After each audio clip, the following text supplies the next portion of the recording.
दोस्तों वीडियो की शुरुआत करते हैं। सबसे पहले कंपनी की बात करते हैं। पहली कंपनी का नाम है दोस्तों इन्फोसिस लिमिटेड। बट इसको डिस्कस करने से पहले अगर आपने अभी तक चैनल को सब्सक्राइब नहीं किया है तो चैनल को सब्सक्राइब करके बेल आइकन को प्रेस कर लो ताकि आने वाली जितनी भी वीडियोस हैं उसका नोटिफिकेशन आपको सबसे पहले मिल सके। और एक डिस्क्लेमर भी है, जो भी न्यूज़ एंड अपडेट्स हम लोग कवर करेंगे वो सारी एजुकेशन पर्पज़ के लिए है, सीखने के लिए है, तो उसको किसी भी तरह का इन्वेस्टमेंट एडवाइस मत समझना। आप खुद से भी रिसर्च और एनालिसिस कर सकते हैं। तो चलिए दोस्तों वीडियो की शुरुआत करते हैं। सबसे पहले बात करते हैं इन्फोसिस से रिलेटेड कुछ इंपॉर्टेंट न्यूज़ एंड अपडेट्स के बारे में।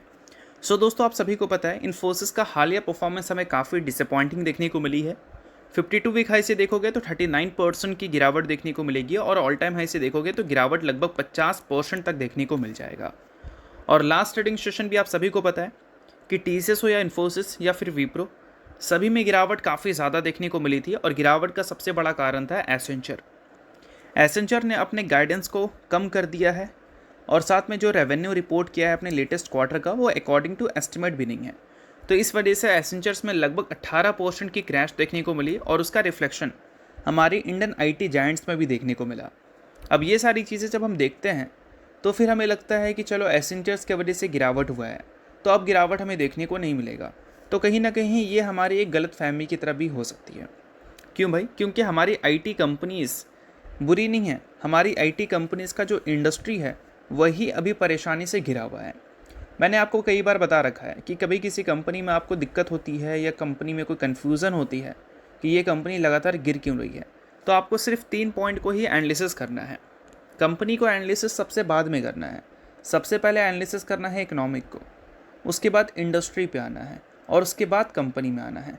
इकोनॉमिक और इंडस्ट्री दोनों अगर ख़राब हमें देखने को मिले तो चाहे आप एक कंपनी में परेशान क्यों ना हो, उसी सेक्टर की दूसरी कंपनी में दूसरा इन्वेस्टर परेशान होता है। तो अभी के टाइम पे इकोनॉमी भी परेशान में है और इंडस्ट्री भी परेशान में है। इस वजह से पूरा का पूरा सेक्टर परेशान में है। और पूरे सेक्टर की बात करें तो एक दो परेशानी नहीं है, बहुत सारा परेशानी है। पहला परेशानी तो है भाई एआई की न्यूज़ की वजह से हमारे आईटी कंपनीज़ में तो गिरावट देखने को मिल ही रही है। अब एआई में एंट्रोपिक ने जो इंट्रोड्यूस किया है एआई टूल्स, वो पूरी तरह से इनके क्लाउड सर्विसेज को रिप्लेस कर सकती है।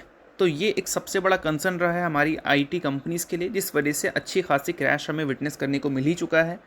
उसके अलावा दोस्तों अगर हम बात करें फेड की, तो फेडरल रिजर्व ने लगातार रेट अनचेंज ही रखा था पिछले कुछ एफओएमसी मीटिंग्स में, बट अब उनकी गाइडेंस में चीज़ें कुछ अलग सुनने को मिल रही हैं। उन्होंने सिग्नल दे दिया है कि इसी साल वो रेट हाइक कर सकते हैं। अब रेट हाइक अगर करेंगे तो हमारी आईटी कंपनी को एआई से अब कोई प्रॉब्लम नहीं है, हमारी आईटी कंपनी को अपने क्लाइंट से ही प्रॉब्लम होना शुरू हो जाएगी। क्योंकि इससे पहले जब फेडरल रिजर्व ने रेट हाइक किया था तो यूएस के बैंक्स परेशान हो गई थी, धज्जियाँ उड़ गई थी, क्रैश देखने को मिल रहा था यूएस के बैंक्स में। और उस टाइम हमारी आईटी जायंट्स भी बुरी तरह से पिटी थी, चाहे टीसीएस हो, इन्फोसिस हो या फिर विप्रो हो।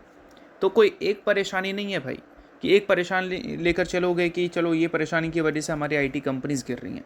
बहुत सारा परेशानी है। अब इन सारे परेशानी के बीच में बोल सकते हैं एक न्यूज़ ऐसी निकल कर आ रही है जो कि ये बताया जा रहा है कि ये हमारी आईटी कंपनी को कमबैक करवा सकता है। बोलते हैं ना, डूबते हुए इंसान को एक तिनके की ज़रूरत होती है। अब ये न्यूज़ को तिनके की तरह लोग देख रहे हैं। न्यूज़ क्या है? सेबी ने अप्रूव कर दिया है, वापस से रीइंट्रोड्यूस करने का उन्होंने फैसला कर लिया है ओपन मार्केट बायबैक, और इसकी शुरुआत हमें 1 अगस्त से देखने को मिल जाएगी। अब ये ओपन मार्केट बायबैक क्या है? देखो, बायबैक का मतलब आपको पता होगा कि जब कंपनी के प्रमोटर्स मार्केट से अपने शेयर्स को ख़रीदते हैं एक प्रीमियम देकर, उसको हम बायबैक बोलते हैं। अब ओपन मार्केट बायबैक का मतलब ये है कि आज मार्केट ओपन है, एक टाइम फ्रेम दे दिया जाता है बायबैक का कि इस डेट से इस डेट के बीच में वो परचेस करेंगे। आज मार्केट ओपन है, आज के दिन जिस भी प्राइस पे इन्फोसिस हो, टीसीएस हो, विप्रो हो, उन्होंने अगर बायबैक लाया है तो उस प्राइस पे वो शेयर्स खरीद लेंगे। और टेंडर बायबैक का मतलब एक फ़िक्स प्राइस दे दिया जाता है। तो ओपन मार्केट बायबैक जो हुआ है, मतलब सेबी ने जो रीइंट्रोड्यूस किया है, इसका मतलब ये है कि हमारी आईटी कंपनी इसमें जो गिरावट है वो हो सकता है कि अब हमें वैसी देखने को ना मिले जैसी हमें पहले देखने को मिल रही थी। इसका सिंपल सा रीज़न है, कंपनी के जब बैलेंस शीट को आप देखोगे तो कैश रिच बैलेंस शीट हमें देखने को मिलती है। कैश काफ़ी ज़्यादा कंपनी के पास है। इन्फोसिस के पास 22,200 करोड़ का कैश है। कई सारी कंपनी का तो मार्केट कैप भी इतना नहीं होता है। और इससे पहले वाले फाइनेंशियल ईयर में तो 24,455 करोड़ का कैश था। अब इतने कैश रिच बैलेंस शीट अगर कोई कंपनी के हैं तो अक्सर कंपनी क्या करती है, या तो उसको इन्वेस्ट करती है, या फिर डिविडेंड के ज़रिए बांट देती है, या फिर बायबैक दे देती है। तो हमारी आईटी कंपनी इन्वेस्टमेंट पे तो ध्यान नहीं दे रही है, वो तो हमें साफ साफ इनके बिहेवियर से दिख ही रहा है। अगर इन्वेस्टमेंट्स पे ध्यान देते हैं तो एक रिपोर्ट्स आना शुरू हो जाता है कि इन्फोसिस ने, टीसीएस ने, विप्रो ने ऐसे ऐसे एआई इन्वेस्टमेंट्स किए हैं, तो इसके रिटर्न्स या फिर इनके कंसल्टेंसी ऐसे हमें देखने को मिलेंगे। डिविडेंड्स में ज़्यादा ध्यान है, बायबैक भी हमें रिसेंटली इन सारी कंपनीज़ की तरफ से देखने को मिला भी है।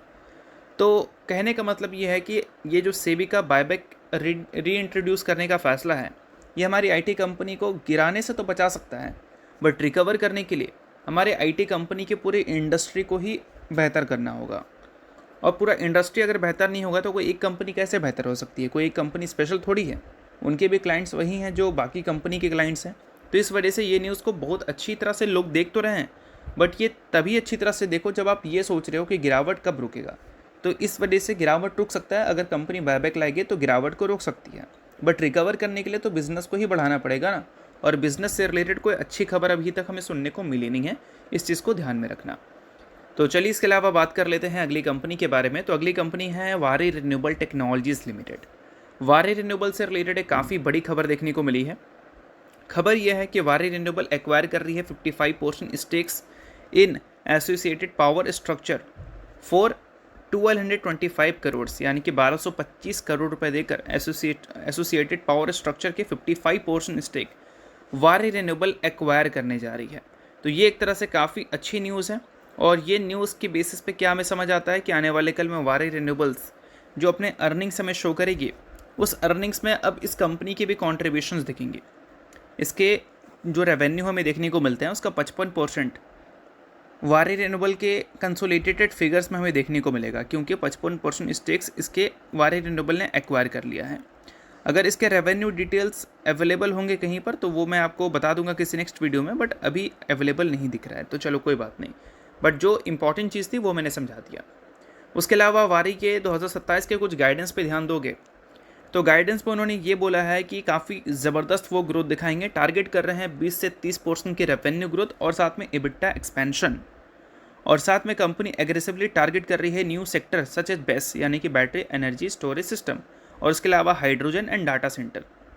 और साथ में कंपनी के ऑर्डर बुक देखोगे तो अनएग्जीक्यूटेड ऑर्डर बुक 2.8 गीगावाट के हैं Q1 2027 के फाइनेंशियल ईयर तक। अब इसको एग्जीक्यूट कंपनी करेगी तो आराम से 2800 से लेकर 3000 करोड़ तक का रेवेन्यू कंपनी आने वाले कल में रिपोर्ट कर ही सकती है। 52 वीक हाई से ये कंपनी 27% नीचे है। ऑल टाइम हाई से देखोगे तो 60% से भी ज़्यादा नीचे दिखेगी। अब वारी रिन्यूएबल में जिस हिसाब से क्रैश देखने को मिला है, मुझे पर्सनली लगता है कि ये कंपनी में क्रैश कुछ ज़्यादा ही हो गया है, क्योंकि जब हम इस कंपनी के इंडस्ट्री को देखते हैं तो 29.7 के पी पे इंडस्ट्री का पी दिखता है, और इसका जो करंट पी है वो 21.5 का है, यानी कि इंडस्ट्री के पी से भी इसका करंट पी हमें नीचे दिख रही है। और ऐसा नहीं कि ग्रोथ कंपनी दिखाती नहीं है, ग्रोथ एग्रेसिव कंपनी दिखाती है। 100% से revenue and profit growth company ने शो किया है पिछले एक साल में। अगर यही कंसिस्टेंसी रिपोर्ट कंपनी करती रही तो ये 21 के प्राइस ट्रेडिंग मल्टीपल्स कंपनी को एक टाइम पर अंडर वैल्यूड दिखाना शुरू कर देंगे, और उस टाइम लोगों का इंटरेस्ट वापस से इस कंपनी में शिफ्ट हो सकता है। और कंपनी के कैश फ्रॉम ऑपरेटिंग एक्टिविटीज़ को देखोगे तो कंपनी के कैश भी हमें पॉजिटिव ही देखने को मिलते हैं। ऐसा नहीं कि सिर्फ कंपनी ग्रोथ अचीव की है, कैश कंपनी के नहीं है, कैश भी है। 2026 के फाइनेंशियल ईयर में 479 करोड़ के कंपनी ने प्रॉफिट शो किया था। उतना कंपनी ने कैश ज़रूर यहाँ पर शो नहीं किया है, बट कंपनी के पास कैश आ रहे हैं ऐसा हम बोल सकते हैं, और फ्री कैश फ्लो भी कंपनी के पॉजिटिव है, ये भी एक अच्छी बात है।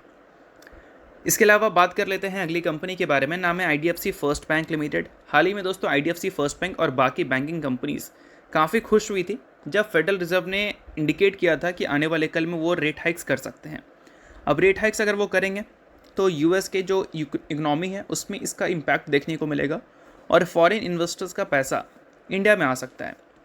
सिंपल सा रीज़न ये है कि फॉरेन इन्वेस्टर्स उन कंट्रीज़ में इन्वेस्टमेंट करना प्रेफर करते हैं जहाँ की इकनॉमी ग्रो कर रही है।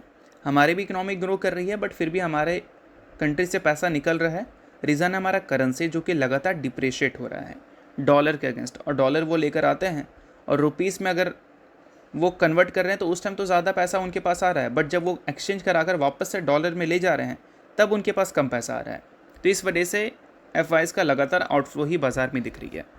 और फेडरल रिजर्व ने जो हाइक का बताया है उस वजह से बैंकिंग कंपनीज इसलिए खुश हैं, क्योंकि अगर हम आरबीआई की बात करें तो आरबीआई का जो स्टेटमेंट्स दिख रहा है उस स्टेटमेंट से तो लगता है कि रेट हाइक्स के वो मूड में नहीं है।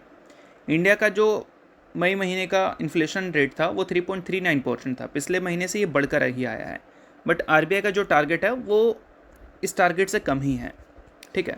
और साथ में आपको ये भी ध्यान में रखना है कि आरबीआई ने जो गाइडेंस दिया था इन्फ्लेशन फोरकास्ट दिया था वो 5.1% का दिया था 2027 के फाइनेंशियल ईयर को लेकर।